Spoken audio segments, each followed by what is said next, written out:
Hello बच्चों, मैं हूं विशाल से रेलवे शिक्षण संस्थान में आपका स्वागत है। चलिए कक्षा 12 के रसायन विज्ञान के टॉपिकों में हम और आगे बढ़ते हैं। टॉपिकों का क्रम और आगे बढ़ाने से पहले कुछ बच्चों ने इस चैप्टर के कुछ अंकित प्रश्नों को पूछा है। जरा उस अंकित प्रश्नों का आप जवाब ले लीजिए, फिर आगे बढ़ते हैं। तो जैसे प्रश्न है हमारा कि आयरन सेकेंड ऑक्साइड की घनी संरचना है तथा इसकी कोर की लंबाई 5 एंगस्ट्रॉम है। चलिए, कोर की लंबाई दिया हमको कक्षा 12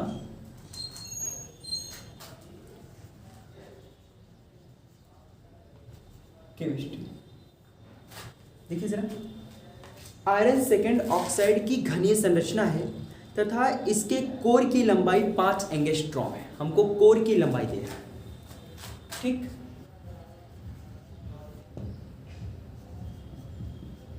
कोर की लंबाई आप लोगों को बताया गया, कोर की लंबाई को स्मॉल ए से लिखा जाता है और स्मॉल ए बराबर कितना दिया गया हम लोग को, 5 एंगस्ट्रॉम दिया गया। आप 5 एंगस्ट्रॉम को सबसे पहले सेंटीमीटर में बदलोगे। मैंने इस परिस्थिति में बताया था कि कोर की लंबाइयों को सेंटीमीटर में रखा जाता है। चेंज करेंगे, small A is equal to 5 गुणे एंगस्ट्रॉम का मतलब 10 की घाती -10 मीटर। तो small A is equal to 5 गुणे 10 की घाती -10 और 1 मीटर बराबर 100 सेंटीमीटर और 100 का मतलब 10 की घाती 2 सेंटीमीटर। तो small A is equal to ये हो गया 5 गुणे 10 की घाती -8 सेंटीमीटर, ठीक। एंड अगला प्रश्न आगे कह रहा है, यदि ऑक्साइड का घनत्व 4 ग्राम प्रति सेंटीमीटर क्यूब, ऑक्साइड का घनत्व, ऑक्साइड का घनत्व रो से इसको लिखते हैं, रो बराबर 4 ग्राम प्रति सेंटीमीटर क्यूब, है ना।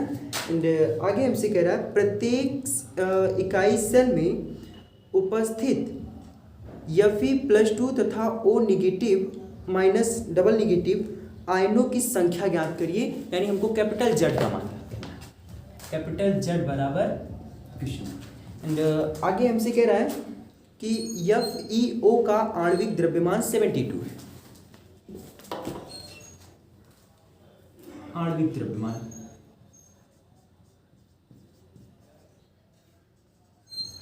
आणविक द्रव्यमान इसको कैपिटल 72। हम इस जेड निकालने, जेड का, यम का, ए का, रो का आपको एक रिलेशन बताया गया सभी के बीच में। रिलेशन होता है rho is equal to Z into capital M बटे small a cube into N A, है ना। ये रिलेशन आप लोगों को बताया गया है, rho is equal to Z into M by a cube into small N. तो इस रिलेशन से सबसे पहले आप सभी मानों को जरा रखो तो से। तो रो की वैल्यू हमको दिया गया है, कितना दिया गया है, 4 दिया गया है। जेड का मान फाइंड आउट करना, होल्ड करो। यम की वैल्यू दिया गया है 72।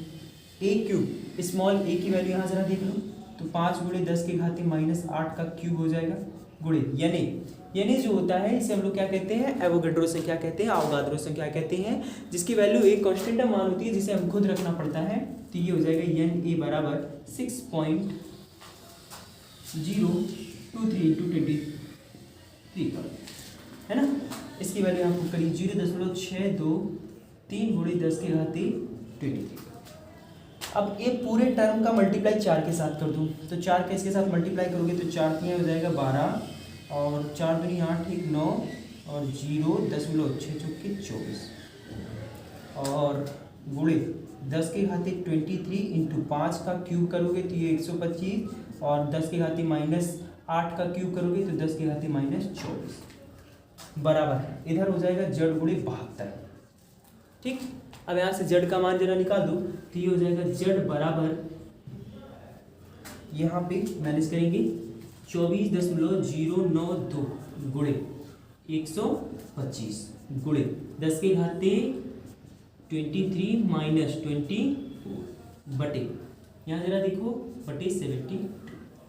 अब यहाँ से जेड इज इक्वल टू, अच्छा यहाँ जरा देखो, इससे आप लगभग 24.09 है ना, तो यहाँ पे 24.09 को आप एग्जैक्टली 24 ही लिख दो, केवल खाली और खाली 24 लिख दो। तो ये हो जाएगा जेड बराबर 24 गुणे 125 गुणे 10 के घाते यहाँ हो जाएगा -1 बटे, ये हो जाएगा 72। चलिए 2 से काटते हैं, तो 12 दूनी 24, 12 36,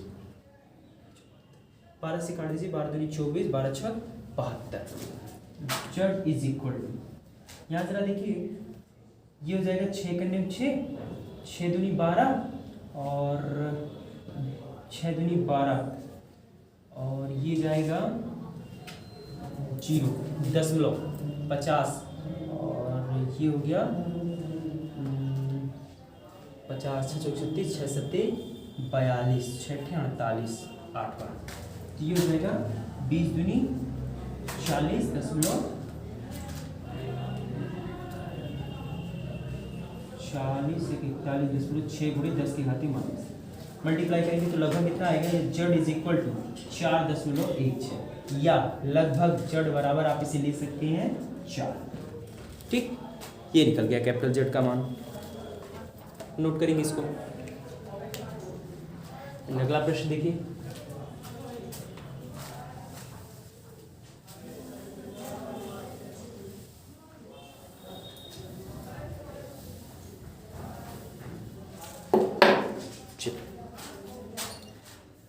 अगला प्रश्न ये है कि कॉपर धातु का घनत्व दिया गया। इसको हम समझा दे रहे हैं, आप लोग घर से लगा सकते हैं। अभी सेम टू सेम प्रश्न है, अलग नहीं है। देखो, कॉपर धातु का घनत्व दिया गया, घनत्व को रो से, रो बराबर 8.95 ग्राम प्रति सेंटीमीटर क्यूब एंड कॉपर के कोर की लंबाई 361 पिकोमीटर। कोर की लंबाई स्मॉल ए बराबर 361 पिकोमीटर। पिको को हटाओ, मीटर को हटाओ, तो 361 पिको माने 10 की घाती -2, मीटर माने 10 की घाती +2 सेंटीमीटर। ठीक, 361 गुणे 10 के घाती -12 में +2 जोड़ोगे -10 सेंटीमीटर। ये हो गया स्मॉल ए का मान। एंड कह रहा है कि कॉपर के सेल की प्रकृति कैसी होगी। देखिए, कॉपर के सेल की प्रकृति कैसी होगी, आप पहले जेड का मान निकालना। जेड का मान जैसे आएगा, जैसे अगर आ रहा जेड का मान 1, तो जेड का मान 1 किसके लिए होता है, एससी के लिए होता है, सिंपल क्यूबिक के लिए होता है। अगर जेड बराबर 2 आ रहा है, जेड बराबर कितना आ रहा है, 2 आ रहा है, तो 2 आप लोगों को बताया गया बीसीसी के लिए। एंड अगर जेड बराबर 4 आ रहा है तो इसको बताया गया एफसीसी के लिए। और समझ गए, तो वही बताना है। तो यानी जेड का मान निकालना है और हमको दिया गया है कैपिटल एम बराबर 63.54। तो आप जेड बराबर पहले क्वेश्चन मार्क करें। ठीक, अब इस प्रश्न को आप लोग घर पे लगाएंगे, जेड का मान निकालेंगे। अगर 1 आ रहा है तो 1 के लिए उसे सिंपल क्यूबिक कहेंगे, और अगर जेड बराबर 2 आ रहा है तो 2 के लिए हम लोग उसे बीसीसी कहेंगे, और अगर जेड बराबर 4 आ रहा है तो उसे एफसीसी कहेंगे। ठीक, तो जेड का मान निकाल दीजिएगा, जो भी आएगा उसी के मुताबिक आप उसे कह सकते हैं। ठीक है बच्चों, तो आज के लिए बस इतना ही। पढ़ते हैं इसे इसका।